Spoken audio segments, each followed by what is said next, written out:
एक कल्प में असुर हुआ, नाम था जलंधर।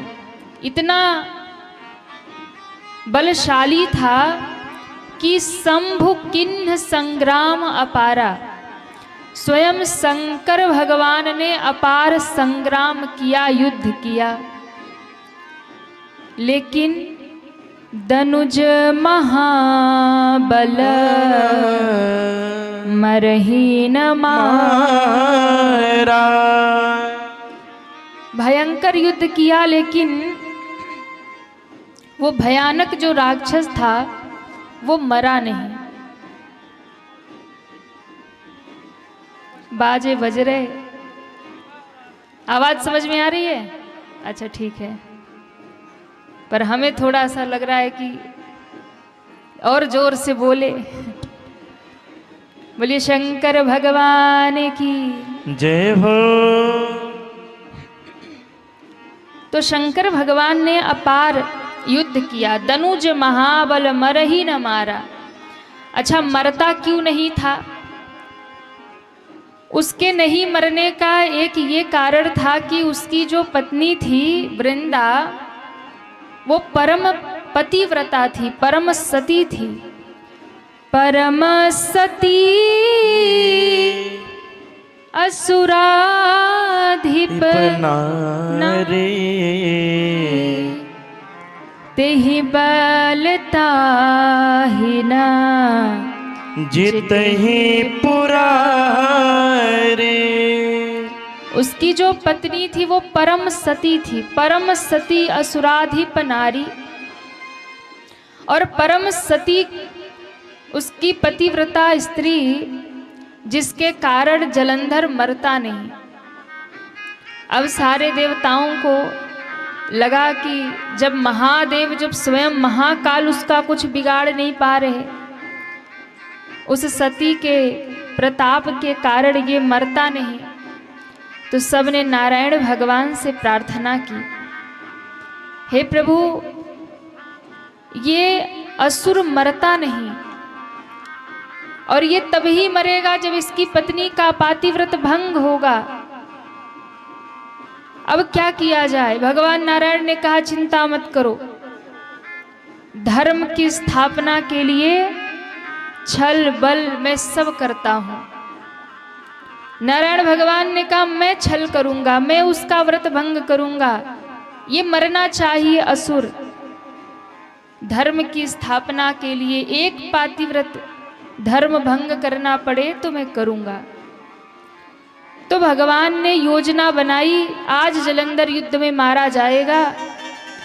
सती वृंदा ने पति का तिलक किया, गले में पुष्प हार डाल दिया और कहा, स्वामी, आपके गले में ये पुष्पों की माला जब तक नहीं मुरझाएगी तब तक आपका कोई कुछ बिगाड़ नहीं सकता।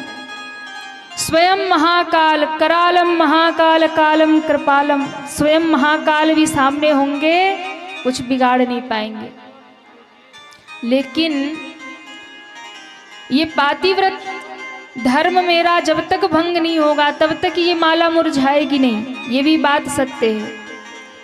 पति को भेज दिया, युद्ध करने गया जलंधर। अब इधर भगवान वेश बदल करके, जलंधर का रूप बना करके उसकी राजधानी पहुंच गए।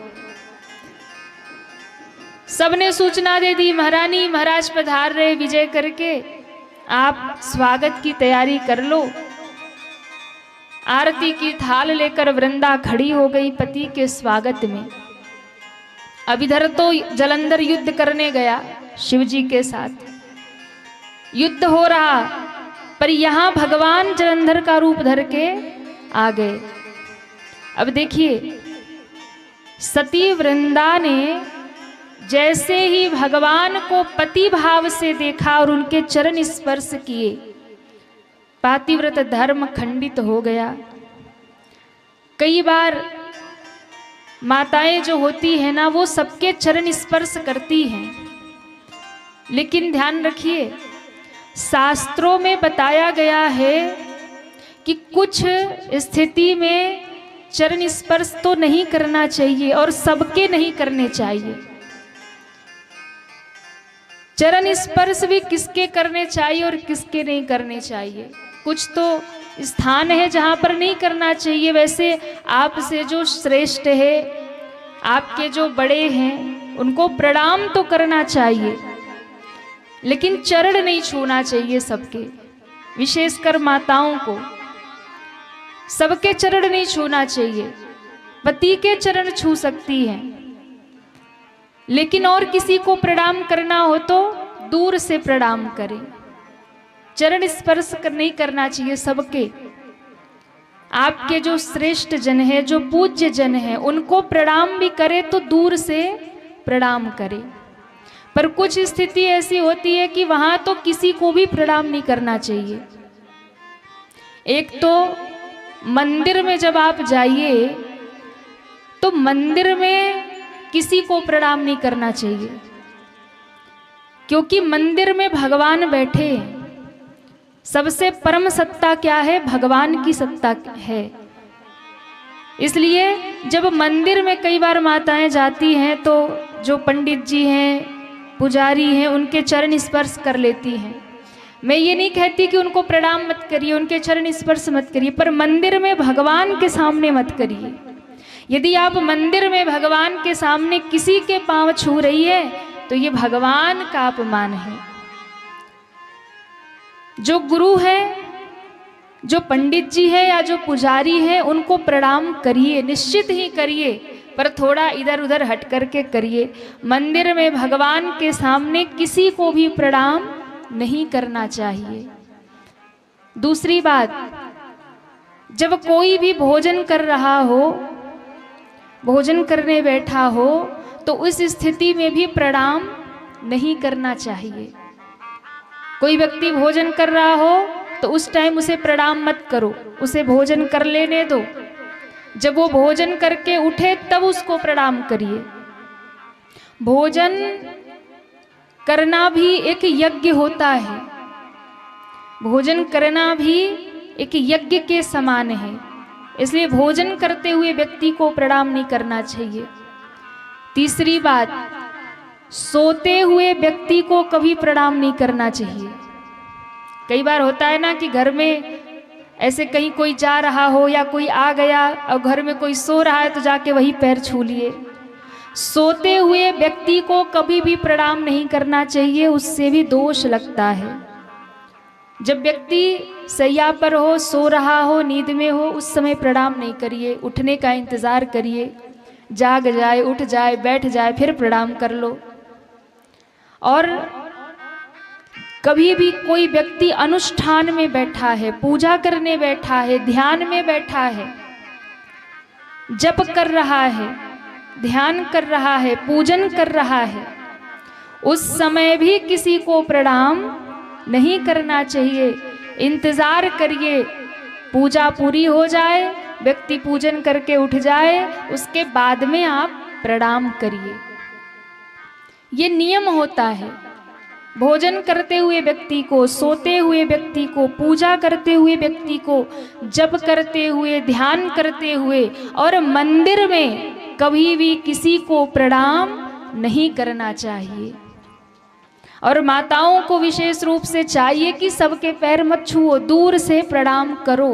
प्रणाम करना हमारी परंपरा है। और जितने पुरुष हैं, जितने भाई हैं, जितने बच्चे हैं, उन सबको जब गुरु के पास जाएं, प्रभु के सामने जाएं, तो उन्हें साष्टांग दंडवत प्रणाम करना चाहिए। माता पिता के चरणों में दंडवत प्रणाम करना चाहिए। जो भी पुरुष हैं, जो भी बच्चे हैं, आज के युवा हैं, आजकल के बच्चों को वैसे प्रणाम करना नहीं आता। ये संस्कृति अब धीरे धीरे समाप्त हो रही है, प्रणाम वाली। अच्छा, पहले के लोग होते थे ना, तो पहले के लोग साष्टांग दंडवत प्रणाम करते थे, माता पिता के चरणों में, गुरु के चरणों में, प्रभु के चरणों में पूरे गिर जाते थे। लेकिन फिर धीरे धीरे समय बदला, धीरे धीरे लोग थोड़े पढ़ लिख गए, तो फिर साष्टांग दंडवत भूल गए, फिर लोग झुक करके पैर छूने लगे। चलो यहाँ तक भी ठीक था कि भाई पैर छू लिया। फिर और जमाना बदला, थोड़े और पढ़े लिखे हो गए तो बोले अब झुकते तो हैं पर पैर पांव तक नहीं पहुंचते, अब घुटने पे ही लटक जाते हैं। अच्छा वहां तक भी ठीक था, चलो झुक तो गए, लेकिन अब मामला और खतरनाक हो गया। बोले थोड़े और हाई स्टेटस हो गया, थोड़े और पढ़ लिख गए तो दूर से ही हाथ जोड़ के नमस्ते। अच्छा चलो यहाँ तक भी सही था, कम से कम प्रणाम तो कर रहे थे, लेकिन अब तो और जमाना खतरनाक आ गया। अब तो इतने पढ़े लिखे मॉडर्न बच्चे हो गए कि दूर से कहते गुरुजी हाय। हाँ अब तो हाय हेलो बाय बाय। अब मैंने देखा बच्चे स्कूल जाते हैं मम्मी बाय, स्कूल से आए तो मम्मी हाय, प्रणाम करना ही भूल गए। उनका दोष नहीं है, माता पिता ने सिखाया ही नहीं है। इसलिए मैं निवेदन करूं कि अपने बच्चों को अच्छी शिक्षा दीजिए, पर उनके भीतर सनातन के संस्कार भी दीजिए। इतना संस्कार तो होना चाहिए कि माता पिता के चरणों में झुककर प्रणाम करना हो तो उन्हें शर्म ना आए। इतना संस्कार जरूर होना चाहिए। पर आजकल बच्चे पढ़ लिख जाते, माँ बाप को प्रणाम करने में शर्म आती है। तो दोष उनका नहीं है, दोष माता पिता का है कि उन्होंने सिखाया ही नहीं है। हमारे सनातन की सभ्यता है, संस्कृति है प्रणाम करना, पर उसे प्रणाम करने में भी नियम होता है। माताओं को कभी दंडवत प्रणाम नहीं करना चाहिए। कई बार मैयाँ देखते पूरा लेट जाती है, नहीं बिल्कुल नहीं, कभी भी दंडवत प्रणाम माताओं को नहीं करना चाहिए। उन्हें दूर से हाथ जोड़ करके प्रणाम करना चाहिए। तो सती वृंदा ने जैसे ही भगवान के चरण स्पर्श किए, उसी समय पातिव्रत खंडित हो गया। और कहते हैं वहां जलंधर के गले की माला मुरझाई। उसी समय महादेव समझ गए यही समय है, जलंधर इसी समय मारा जाएगा। भगवान शंकर ने अपना त्रिशूल छोड़ दिया। जैसे ही शिव का त्रिशूल लगा, सिर धड़ अलग हो गया और वो सिर आकर के सीधे वृंदा की गोद में गिरा। सती वृंदा ने देखा कि मेरे पति का शीश कटा हुआ मेरे गोद में पड़ा, तो ये मेरे बगल में कौन बैठा है। तब सती वृंदा खड़ी हो गई और भगवान को कहा कि तुम जो भी हो अपने स्वरूप में आओ, नहीं मैं श्राप दे दूंगी। भगवान अपने स्वरूप में आए, चतुर्भुज नारायण रूप में। वृंदा को क्रोध आया और वृंदा ने कहा, हे नारायण, आप तो धर्म की स्थापना करने वाले हैं, आपने आज इतना बड़ा अधर्म किया, मेरे पति का रूप बनाकर मेरे सामने प्रकट हो गए और फिर मेरे पति को मरवा दिया।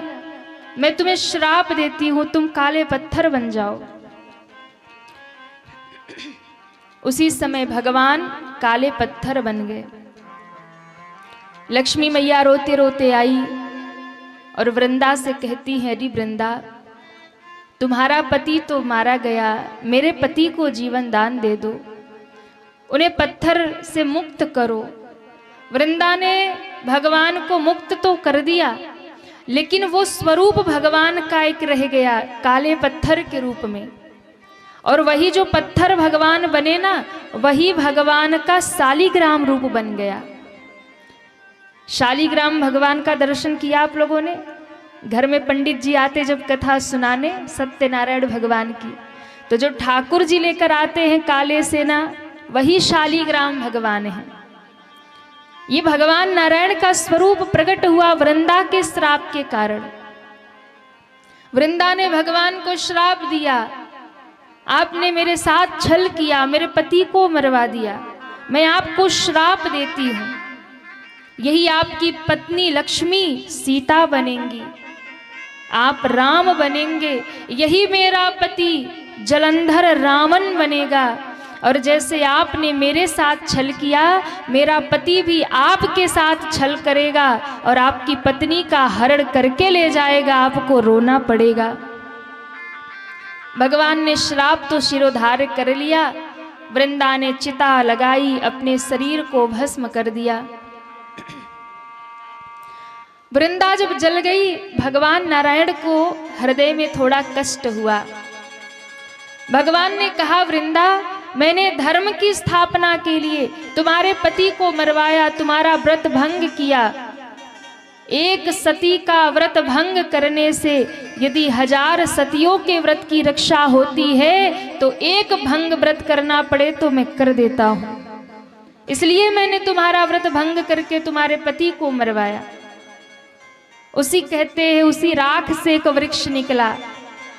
भगवान के आंखों से 2 बूंद अश्रु गिरे और भगवान ने उस वृक्ष को कहा, हे वृंदा, आज से तुम्हारा नया अवतार हुआ, तुम्हारा नया जन्म हुआ।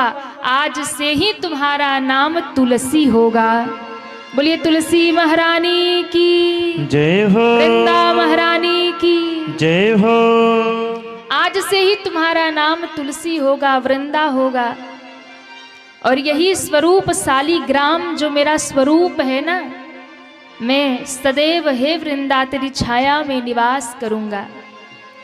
पूरे कार्तिक मास जो भक्त तुम्हारा पूजन करेंगे, देवोत्थान एकादशी के दिन जो तुलसी शालिग्राम विवाह करेंगे और एकादशी का व्रत करेंगे, उन्हें बिना किसी यत्न के ही वैकुंठ धाम प्राप्त होगा, मेरी कृपा प्राप्त होगी।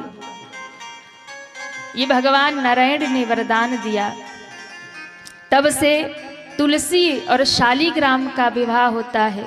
तुलसी का पूजन होना चाहिए हर घर में। यहाँ किसके किसके घर में तुलसी मैया है? वाह, जो हाथ नहीं उठा रहे उनके घर में नहीं है। ध्यान रखिए, यदि आप हिंदू हैं, सनातनी हैं, आपके घर में तुलसी का वृक्ष जरूर होना चाहिए। आपके घर में तुलसी का बिरवा जरूर होना चाहिए। क्यों? जिसके द्वार पर तुलसी का पौधा होता है, जिसके द्वार पर तुलसी का बिरवा होता है, उसके आंगन में कभी भी यमराज का प्रवेश नहीं हो सकता है, कभी अकाल मृत्यु नहीं हो सकती है। ये तुलसी मैया की महिमा है। जिसके द्वार पर तुलसी का वृक्ष होता है, जिसके आंगन में तुलसी का पूजन होता है, और तुलसी जी से ठाकुर जी की सेवा जिसके घर में होती है, उसके घर के सारे दोष पाप समाप्त हो जाते हैं। इसलिए हर एक सनातनी के घर में तुलसी का वृक्ष अवश्य होना चाहिए।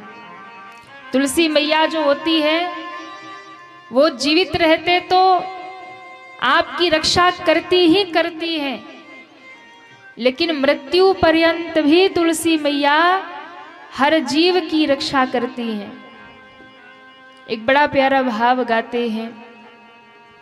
मेरे बड़े भाग्य हमारे माई तुलसा, मेरे बड़े भाग्य हमारे माई तुलसा, मेरे बड़े भाग्य हमारे माई तुलसा, मेरे बड़े भाग्य हमारे माई तुलसा, मेरे बड़े भाग्य हमारे माई तुलसा, मेरे बड़े भाग्य हमारे माई तुलसा। सभी तालियां बजाते हुए हरि बोल।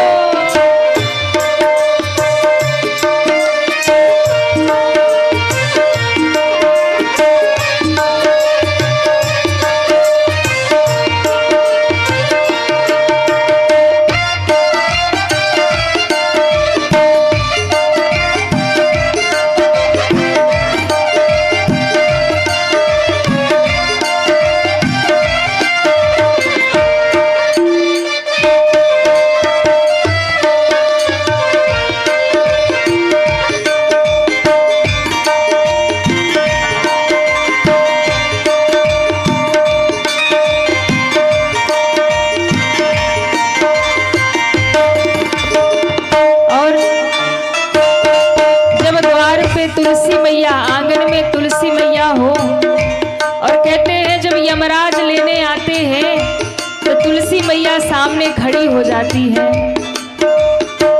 जब यमराज जी लेने आवे, जब यमराज जी लेने आए, जब यमराज जी लेने आवे, यमराज जी लेने आवे, बीच में टांग अड़ावे माई तुलसा, बीच में टांग अड़ावे माई तुलसा, मेरे बड़े भाग्य हमारे माई तुलसा, मेरे बड़े भाग हमारे माई सभी तालियां तुलसा। बजाते हुए हरि बोल।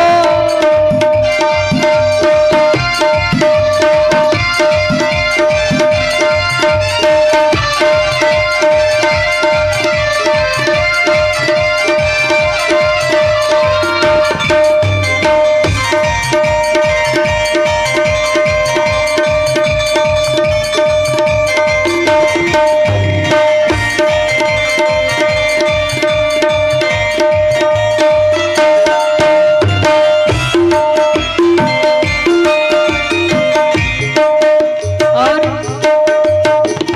कहते हैं कि तुलसा मैया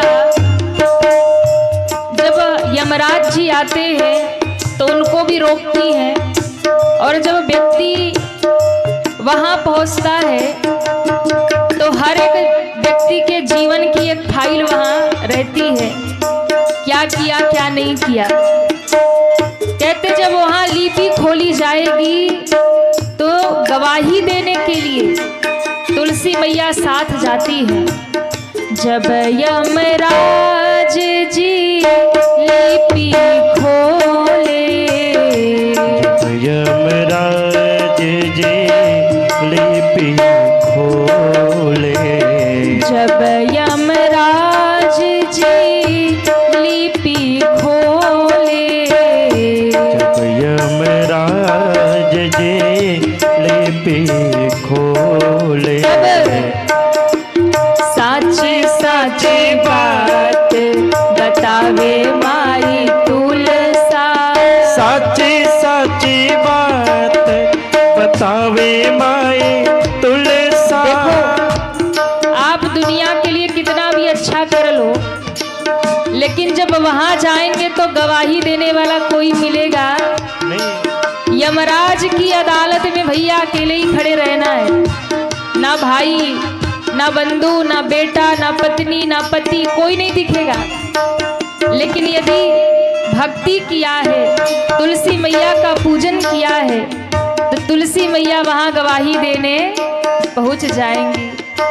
और तुलसी मैया खड़ी होके कहेंगी यमराज जी आप नरक नहीं भेज सकते, इस जीव ने मेरी सेवा की है, भगवान की भक्ति की है।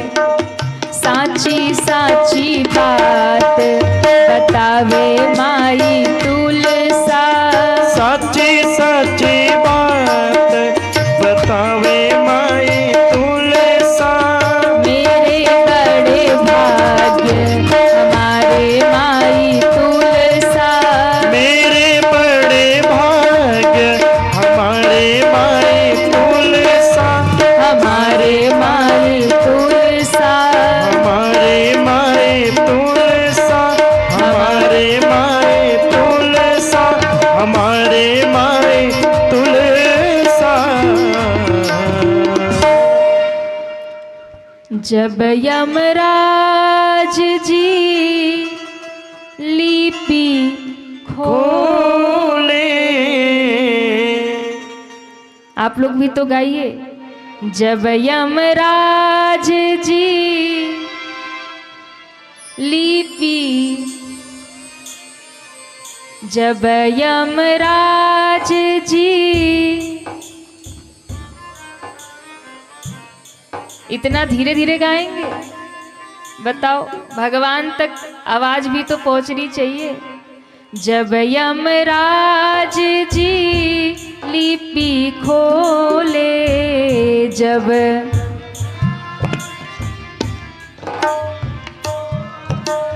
साची साची बात बतावे माई तुलसा साची।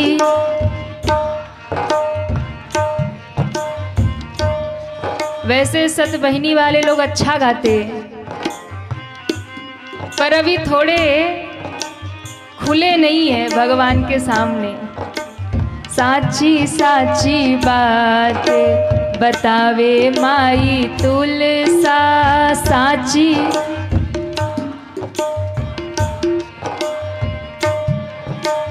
मेरे बड़े भाग्य हमारे माई तुलसा।